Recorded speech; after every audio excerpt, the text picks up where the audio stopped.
Magandang tanghali po sa inyong lahat at syempre, good afternoon sa aking partner, ADG John. Yes, good afternoon partner. Lunes na naman. Magkasama na naman tayo dito sa Bagong Pilipinas ngayon. And every Monday, we look forward to our interview with ADG Malaya. Talaga? Totoo ba yan? Of course.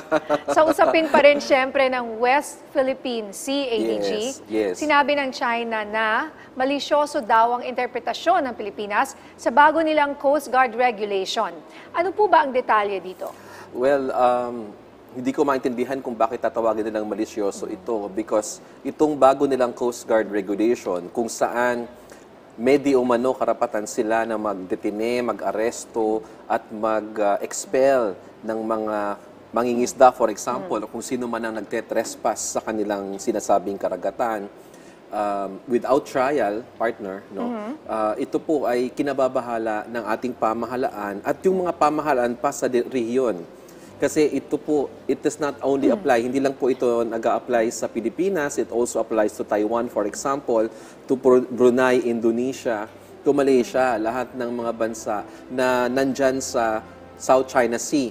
And in particular, yung ating 200 nautical miles exclusive economic zone. So, yung ganito pong paglalabas ng China ng bagong regulasyon, kasunod or kasabay nung atin ito civilian convoy ay nakakabahala po sa atin and we consider this as provocative and escalatory, no? Kasi parang tinatakot nila yung ating mga mangingisda na pumalaot dahil pwede na daw nilang arestuhin and i-detain for 30 to 60 days kahit walang paglilitis.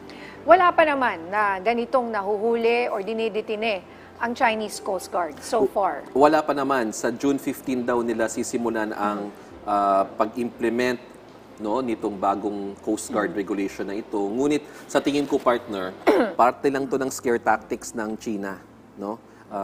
Para bang ini-intimidate tayo, tinatakot tayo. So ang posisyon po ng National Security Council ay wag po tayo magpapa-intimidate, wag pa tayo magpapatalo dyan. Tuloy-tuloy lang yung ating pangingisda ng ating mga mamamayan at itaguyod natin yung ating karapatan. Kasi alam ng buong mundo na ang West Philippine Sea ay parte ng exclusive economic zone ng Pilipinas. Alam mo, ADG, nakakatakot pa rin, no? I mean, ako para sa isang ordinaryong mamamayan. Kasi pag-isipin mo, hindi malayong hindi nila ito gawin and actually do it. What if they actually do it, detain our fishermen, our innocent, fishermen, for example, without trial? Well, unang-una, noong 2021, naglabas na rin sila ng bagong Coast Guard law na may ganito ring powers and authority, pero hindi naman nila ginawa. No?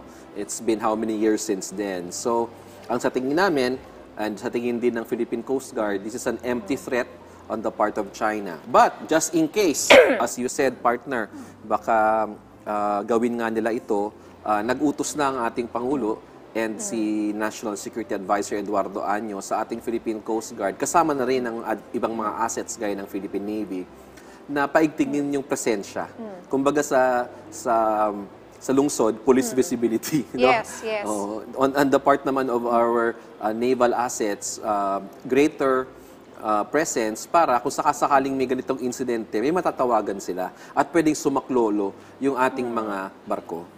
Okay, so ano po pa, bukod sa sinabi ninyo, visibility, no, ano pa yung mga gagawin ng pamahalaan para protektahan ang ating mga kababayan sa mga panghaharas ng China dito sa West Philippine Sea? Well, ayaw kasi natin, partner, na bigyan to ng masyadong pansin kasi alam naman natin scare tactics lang ito. No? The moment kasi we raised this officially to the Chinese government, it's some sort of acquiescence or recognition na meron nga silang ganong klaseng authority. So, ang aming panawagan sa ating mga kababayan, tuloy-tuloy lang yung inyong pangingisda, yung ating mga civilian, yung mga civilian convoy na yan, tuloy-tuloy lang natin. At sa ating mga karatig bansa, dito sa ASEAN region, sa iba pang mga bansa na naniniwala sa international law, no?